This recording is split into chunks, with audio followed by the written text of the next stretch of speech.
Assalamualaikum warahmatullahi wabarakatuh.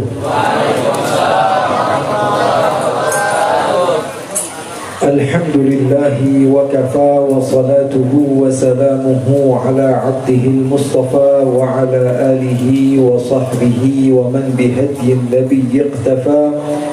Subhanaka la ilma lana illa ma 'allamtana innaka antal alimul hakim.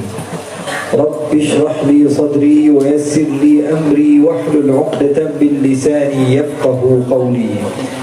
وسدد لساني واهدي قلبي بجاه النبي والآل والصحب. اللهم إني أعوذ بك من علم لا ينفع وعمل لا يرفع وقلب لا يخشع ودعاء لا يستجاب لها ولا حول ولا قوة إلا بالله. Kita dikumpulkan oleh Allah di satu tempat yang mulia. Saya katakan mulia karena di tempat ini disebut nama Allah, disebut nama Rasul. Tempat yang Allah inginkan, Allah kehendaki tempat ini baik. Semuanya adalah iradatullah.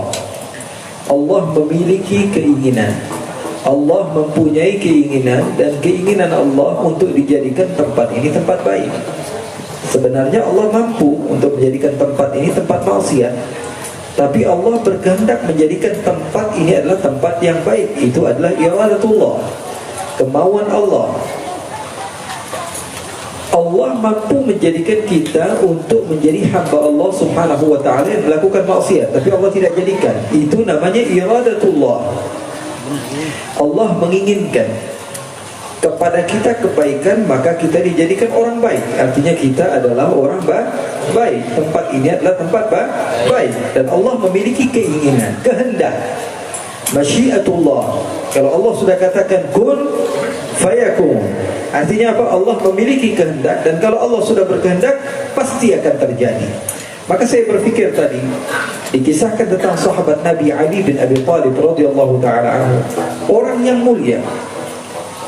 Terkadang di hati kita bertanya-tanya, kenapa kok kita nggak dijadikan sahabat saja? Kok Allah berkehendak kita hidup di akhir zaman, bukan di zaman-zaman awal? Jawabannya karena Allah tahu kita ini makhluk yang tidak akan mampu memegang amanah yang sangat besar. Kita ini makhluk yang lemah. Setidaknya kita bersyukur karena Allah jadikan kita termasuk orang yang beriman kepada Allah dan Rasulnya sallallahu alaihi wasallam. Kenapa kok Habib saya ini nggak hidup di zaman Nabi? Iya, enak kalau jadi rombongannya Abu Bakar As-Siddiq, kalau rombongannya Abu Jahal. Kenapa saya kok nggak hidup di zaman Rasul sallallahu alaihi wasallam? Iya, kalau kamu serupa seperti Ali bin Abi Thalib, kalau kamu serupa seperti Al-As bin Wa'il, kalau kamu serupa seperti Al-Walid bin Al-Mughirah, kalau kamu serupa seperti Abu Lahab yang memiliki keindahan, ketampanan, media, kekayaan, mana mungkin kita akan berkumpul dengan Rasulullah dan kumpulannya yang terlihat oleh sebagian orang seperti kumuh, seperti orang yang tidak memiliki harta. Sementara Abu Jahal, Amr bin Hisham, Al-Walid bin Al-Mughirah, orang yang fasih. Amr bin Hisham, Abu Jahal, orang yang memiliki kekuasaan. Abu Lahab, orang yang memiliki ketampanan. Al-As bin Wa'il, orang yang memiliki kepandaian. Wah, ini orang-orang hebat ini. Kalau fotonya ditaruh-taruh, wah ini orang-orang keren ini, followersnya banyak ini, memiliki wibawah yang begitu hebat, pangkat yang begitu tinggi. Mau ngikutin Nabi Muhammad, siapa teman-temannya? Abdullah bin Mas'ud. Siapa teman-temannya? Bilal bin Rabah. Siapa teman-temannya? Teman-temannya Rasul pengembala kambing, teman-temannya Rasul hamba sahaya, teman-temannya Rasul orang kampung, teman-temannya Rasul pendatang dari luar negeri. Kalau saja kita hidup di zaman Nabi, saya mau tanya, kira-kira kita ngikut yang mana? Kita udah tahu, sekarang udah dikasih tahu bocoran. Tapi kalau kita hidup di zaman itu, mungkin na'udzubillah min dzalik, kita menjadi musuhnya Allah dan musuhnya Rasulullah sallallahu alaihi wasallam. Kata Allah, wa kum minasyakirin. Oke, kamu sekarang sudah saya ciptakan di akhir zaman karena kita ini apa? Makhluk yang lemah, makhluk yang hina, sehingga kita ini cocoknya hidup di akhir zaman. Tapi wa kum minasyakirin. Berjadilah kalian orang yang bersyukur kepada Allah, karena asyukur berbeda dengan alhamd. Alhamdu wa syukru mutaghayyiran. Hamd adalah al-i'tiqadu bil qalb wal iqraru bil lisan. Pujian alhamd adalah keyakinan di dalam hati, kemudian diungkapkan dengan lisan. Itu namanya pujian, hamd kepada Allah. Alhamdulillah, yakin Allah Maha Baik, kemudian diucapkan. Tapi kalau syukur, wa kum minasyakirin, asyukur adalah al-i'tiqadu bil qalb, sama, kemudian al-iqraru bil lisan, sama, wal amalu bil arkan. Harus ada syarat amaliyah dilakukan. Bukan hanya sekedar, oh terima kasih Allah banyak sekali memberikan nikmat kepada saya bersyukur, hati saya juga bersyukur, lisan saya senantiasa bersyukur. Belum bersyukur, karena definisi bersyukur harus dilandasi dari 3 sesuatu yang berbarengan satu sama lain, antara hati, lidah, dan amal. Paham atau tidak? Antara hati, lidah, dan amal, itu namanya syukur. Kalau sekedar pujian, hati dan lisan. Kalau asana hanya pujian lidah saja, walaupun hati terkadang tidak mengatakan pujian. Tapi kalau alhamd senantiasa digunakan untuk Allah. Alhamdulillah, meyakini dari hati kalau sungguhnya semua nikmat ini datangnya dari Allah. Kemudian apa? Kemudian diucapkan dengan lisan. Allahu Akbar, alhamdulillahi rabbil alamin. Segala puji bagi Allah, segala puji bagi Allah. Tapi kalau syukur berbeda, harus diaplikasikan, harus dibuktikan. Syukur harus dibuktikan. Allah Subhanahu wa taala contohkan melalui Nabi besar Muhammad sallallahu alaihi wasallam. Riwayat Imam Al-Bukhari, Sayyidatuna Aisyah menceritakan kalau Rasulullah ibadah itu bagaimana? Hatta tawarramat qadamah. Kaki Rasulullah, ini riwayat sahih, Rasulullah kalau beribadah kepada Allah, kakinya sampai pecah-pecah. Rasulullah SAW sampai pecah-pecah. Jadi Rasulullah SAW memiliki hakul ibad wa hakul ilah. Hak-haknya Allah terpenuhi oleh Rasulullah SAW sebagai seorang hamba, dan hak-haknya manusia juga. Bukan berarti kita pengen hijrah, pengen kembali kepada Allah, lupa istri gak diurusin, anak gak diurusin. Itu namanya apa? Belebuk eta manangarna. Oh pengen saya fokus kepada ibadah saja sama Allah, lupa tentang nafkah, hak-hak seorang istri dan anak. Itu namanya bodoh. Nabi Muhammad di malam hari, Siti Aisyah menceritakan, terkadang Rasulullah SAW membangunkan saya, kemudian mengatakan, wahai Aisyah, kenapa ya Rasulullah? Saya minta beberapa jam saja untuk saya berjumpa dengan Allah, saya beribadah kepada Allah. Saya minta, ini harusnya waktunya kamu, tapi saya meminta kepadamu izin. Bukan sian ya, bukan takut istri ya, bukan takut istri, tapi menghormati hak-hak istri. Jadi sekarang ada alasan nih kalau pengen pulang cepet-cepet ya, bukan karena takut, tapi memang istri memiliki hak-haknya.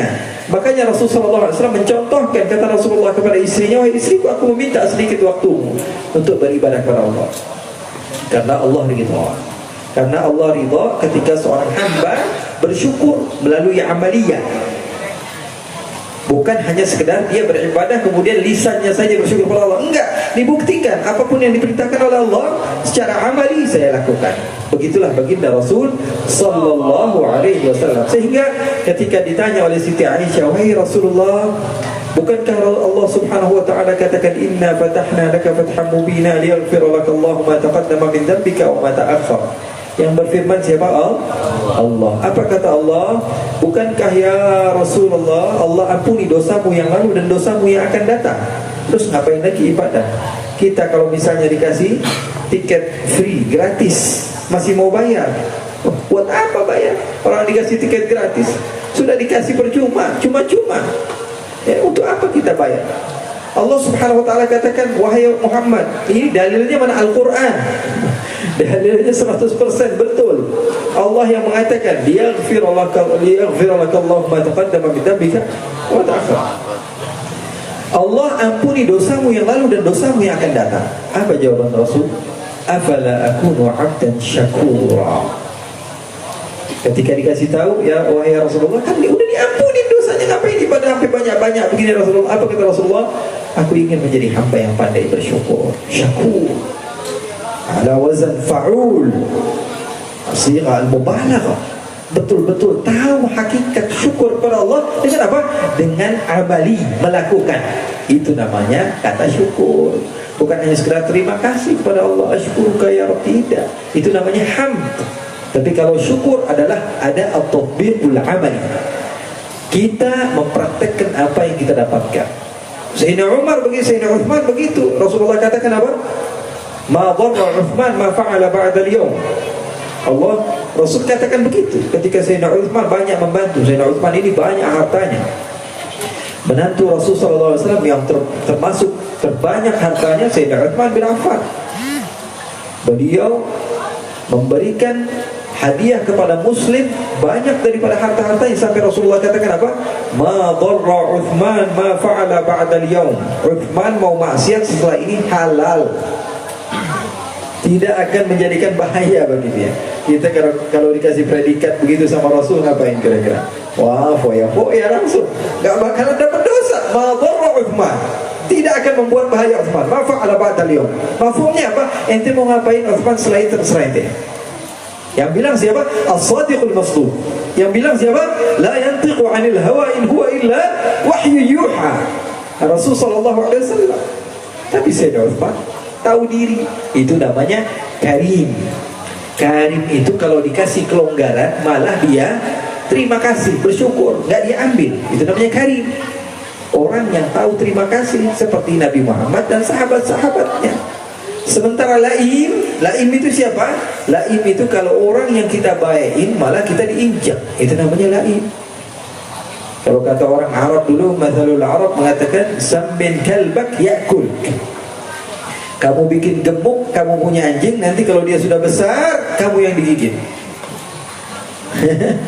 Kamu yang sudah capek, kamu yang sudah ngurusin, kamu yang sudah mendidik, kamu yang sudah membesarkan, nanti sudah besar, kamu yang diomongin dari belakang. Sammin kalbak yakul. Bikin dia gemuk, nanti kalau dia sudah gemuk, nanti kamu yang dimakan. Itu namanya laim. Karimun idza akramtahu malaktahu. Orang yang tahu diri itu kalau kita berbuat baik kepada dia, dia malah tunduk sama kita. Seperti Rasulullah, dikasih nikmat terus-menerus, bukan malah merasa diri adalah orang yang paling hebat. Tidak. Begitu adalah manhaj ahlul bait. Para keluarga Nabi, para cucu Nabi, para zuriyah Nabi. Mereka tahu mereka adalah orang yang mulia. Akan tetapi tidak pernah digunakan kemuliaan tersebut untuk membanggakan diri. Itu adalah hadyu ahlul bait. Begitu caranya ahlul bait di dalam merasakan apa yang Allah berikan daripada kemuliaan. Sayyidina Ali bin Abi Thalib, Sayyidina Hasan, Sayyidina Husain, Sayyidina Ali Zainul Abidin dan seterusnya. Begitu juga para sahabat Rasul sallallahu alaihi wasallam. Sahabat Rasul sallallahu alaihi wasallam tahu diri mereka mulia, akan tetapi contoh Hanzalah, apa yang dia lakukan? Nangis-nangis datang kepada Sayyidina Abu Bakar. Sayyidina Abu Bakar melihat ini sahabatnya datang. Limada ya Hanzalah? Kenapa kamu menangis wahai Hanzalah? Apa kata Sayyidina Hanzalah? Nafaqa Hanzalah ya Abu Bakar. Saya yakin saya ini sudah menjadi orang yang munafik wahai Abu Bakar. Hah? Kaget Sayyidina Abu Bakar. Apa yang kamu lakukan wahai Hanzalah? Apa yang kamu katakan? Apa kata Hanzalah? Ya Abu Bakar, kamu adalah sahabat karib Rasulullah, orang yang dekat dengan Rasulullah. Saya ini sudah merasa diri saya munafik. Apa yang kamu lakukan? Saya kalau duduk sama Nabi, datang di majlis Nabi, hati saya tenang, pengennya jadi orang baik. Tapi kalau sudah pulang ke rumah, ketemu sama sahabat-sahabat saya, duduk sama teman-teman nongkrong saya, beda lagi urusannya. Saya kalau sudah duduk sama Nabi, duduk di majelis ta'lim, majelis ilmu, hati saya pengen jadi orang soleh. Tapi kalau sudah sama rombongan saya, ngomonginnya beda lagi. Saya yakin saya ini munafik. Oh itu, kata Sayyidina Abu Bakar, yang bikin kamu yakin bahwa dirimu munafik. Memangnya kenapa wahai Abu Bakar? Idzan nafaqa Abu Bakar. Kalau begitu Abu Bakar juga munafik. Menangis Sayyidina Abu Bakar. Ditanya, bukan menjawab, malah menangis. Karena Sayyidina Abu Bakar merasa dirinya juga begitu. Maka keduanya datang kepada Rasul mengadu dan menangis. Lalu Rasul SAW katakan, sa'ah wa sa'ah, wahai Abu Bakar, wahai Hanzalah, tidak mengapa, ambil urusan duniamu satu saat lagi untuk kehidupan akhiratmu. Tidak ada larangan di dalam agama. Tidak ada larangan di dalam agama kecuali mentiadakan. Itu yang Allah marah. Makanya orang yang meninggalkan sholat karena malas, hukumnya apa? Fasik, tidak sampai keluar daripada agama Islam. Tapi kalau mentiadakan kewajiban sampai mengatakan bahwa sesungguhnya orang yang meninggalkan sholat tidak akan disiksa oleh Allah, ini namanya juhud. Mentiadakan kewajiban sholat itu bisa-bisa menjadi orang yang mendapatkan dosa yang sangat besar. Bukan karena dia tidak sholatnya, tapi mentiadakan syariat yang diiyakan oleh agama Islam. Karena agama Islam artinya al-istislam. Sudah gak mau sholat, alladzi yanha 'abdan idza shalla, ngelarang-larang orang sholat. Bilang gak semua orang sholat itu soleh, apalagi yang gak sholat. Orang yang sholat aja dibilang gak soleh, apalagi orang yang gak sholat. Di mana otaknya? Ngumpet kali di kafe ya. Agama Islam tidak melarang ataupun tidak mengatakan bahwa orang yang meninggalkan sholat karena kemalasan sebagai orang yang keluar dari agama. Tapi urusan hati, mentiadakan. Nah ini yang dijadikan masalah dalam agama Islam. Makanya orang yang meninggalkan zakat secara juhudan kafir. Orang yang meninggalkan sholat karena juhudan, tidak meyakini kewajiban dalam sholat ataupun meratakan antara sholat dan tidak sholat, ini yang keluar dari agama Islam. Makanya kita harus tegas atau jangan? Harus tegas atau jangan? Karena ini terbukti dengan data-data dan al-adillah al-ilmiyah, dalil-dalil secara ilmiah. Makanya agama Islam itu berasal dari hati. Hamd al-i'tiqadu bil qalb, syukur al-i'tiqadu bil qalb. Ibadah juga sama. Ibadah kalau tidak didasari dengan hati, maka tidak bisa menjadi ibadah yang benar. Oleh karena itu, jadi kita bersyukur setiap malam ini kita diberikan oleh Allah Subhanahu wa taala az-zad. Allah Subhanahu wa taala berikan kepada kita bekal setiap malam untuk senantiasa membawa kita di tahun-tahun berikutnya untuk menjadi hamba Allah yang lebih baik. Kita bersyukur kepada Allah dan berterima kasih kepada manusia, khususnya kepada panitia Maulid Arba'in. Mudah-mudahan semakin istiqamah, mudah-mudahan semakin membawa perubahan bagi hidup kita. Kita ini kalau tidak berubah dengan usaha sendiri nggak bakalan berubah-berubah. Makanya Allah Subhanahu wa taala berikan kepada sebagian hamba Allah semangat untuk merubah. Maka jadilah hamba-hamba Allah yang ikut andil di dalam perubahan. Jadilah hamba Allah yang ikut andil di dalam perubahan ya. Dan insya Allah Allah Subhanahu wa ta'ala jadikan kita termasuk orang-orang yang berusaha. Karena yang ingin dilihat oleh Allah Subhanahu wa ta'ala adalah usaha kita, bukan hasil. Bukan hasil. Yang Allah ingin lihat dari kita adalah usaha. Allah Subhanahu wa ta'ala firmankan dalam Al-Quran, walillahil izzati walirasulihi walil mu'minin. Kemuliaan milik Allah, milik Rasulnya, dan milik umat mukmin. Milik Allah, milik Rasulnya, milik umat mukmin. Siapa yang bilang? Allah. Maka wajib dan yakin kita meyakini bahwa sungguhnya kita pasti akan mendapatkan kemuliaan. Akan tapi pertanyaannya, apakah kita ikut andil di dalam kemuliaan tersebut? Apakah kita ikut andil dalam perubahan tersebut? Makanya saya sekali lagi mengajak ikhwani semuanya untuk bersama-sama. Ayo kita gotong royong. Apapun yang kita mampu untuk membantu daripada terlaksananya Maulid Arba'in ini, kita bantu semampu kita. Karena sesungguhnya ketika kita membantu, jangan ingat bahwa kita ini sedang membantu, tapi kita ini sedang membantu diri kita sendiri, bukan membantu orang lain.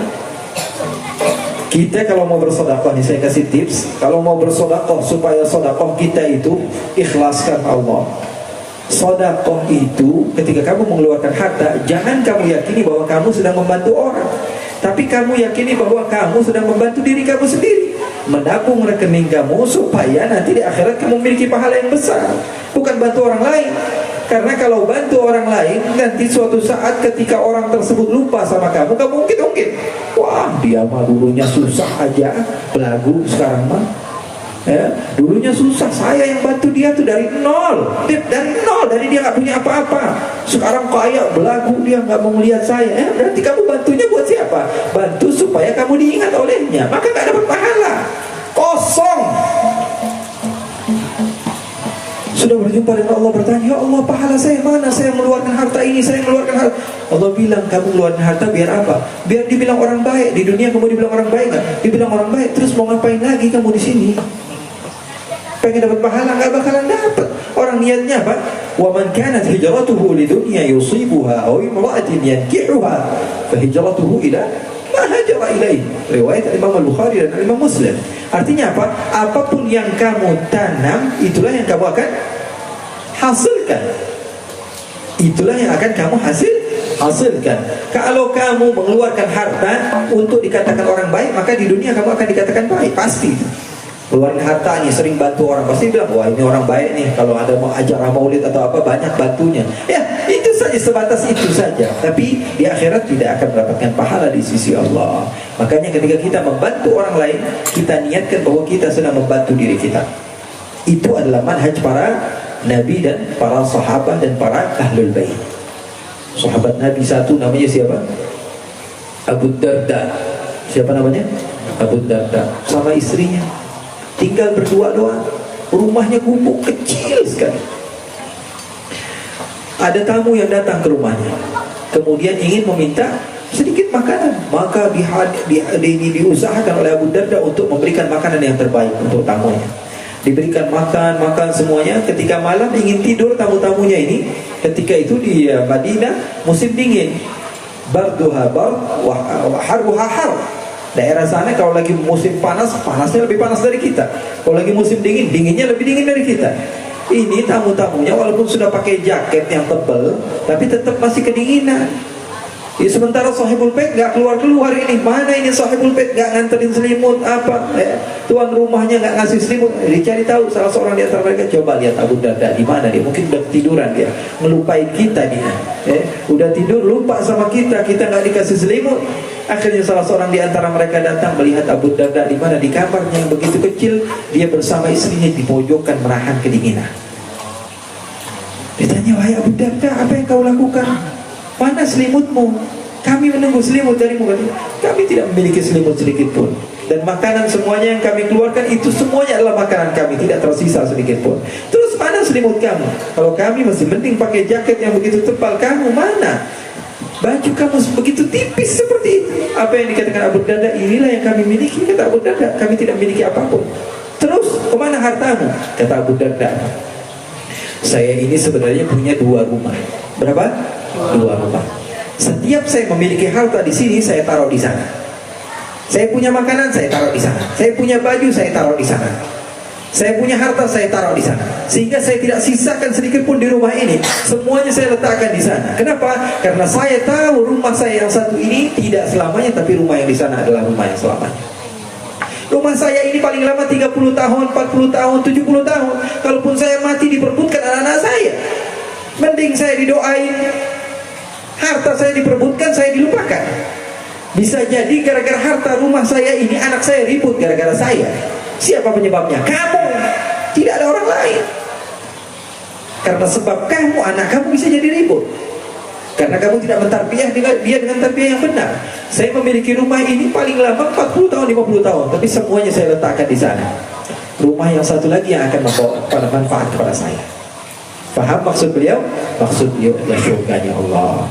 Mudah-mudahan Allah Subhanahu wa ta'ala jadikan kita termasuk orang-orang yang mendapatkan manfaat. Allah Allah Subhanahu wa taala jadikan kita termasuk orang-orang yang saling cinta mencintai karena Allah. Allah Subhanahu wa taala berikan kemuliaan kepada sahibul bait, kepada para ulama, para habaib yang ada. Habib Ghazi, paman saya, ada Sayyidul Walid mungkin dalam, Habib Alawi, ada siapa lagi? Abu Bakar, paman saya Abu Bakar, Habib Fahmi Al-Kaf, ada yang baru datang, Habib Haidar Al-Haddar. Mudah-mudahan Allah Subhanahu wa taala jadikan tempat ini tempat yang dipenuhi dengan keberkahan dan kemuliaan. Berkumpulnya para habaib, berkumpulnya para kiai, berkumpulnya aitam, berkumpulnya aramil, berkumpulnya musafir seperti saya ya. Saya baru nyampe dari Palembang, langsung disuruh ngomong, ngebacot ini sekarang ya. Tapi alhamdulillah, mudah-mudahan dengan perkumpulan tersebut Allah Subhanahu wa taala mengangkat kita. Amin Allah. Karena sesungguhnya dari beberapa dalil yang ada dalam sunnah Rasul sallallahu alaihi wasallam, beberapa hal yang saya sebutkan tadi menjadi asbab Allah menerima doa kita.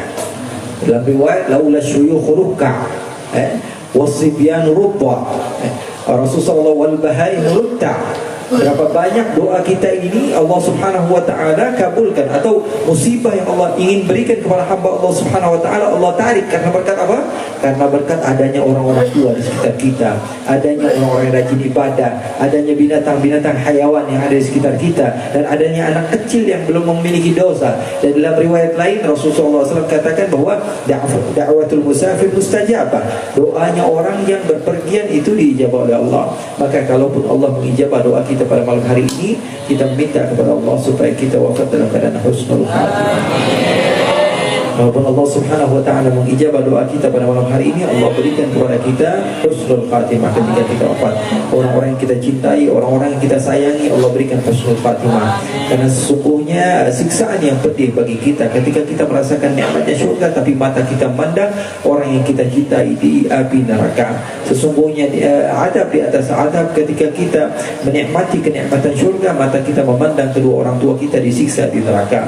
Sesungguhnya adab di atas adab ketika kita merasakan nikmatnya syurga sementara mata kita memandang anak-anak kita disiksa di neraka. Oleh karena itu malam ini insyaallah malam pemberian oleh Allah. Allah memberikan kepada kita dan orang-orang yang kita cintai husnul khatimah.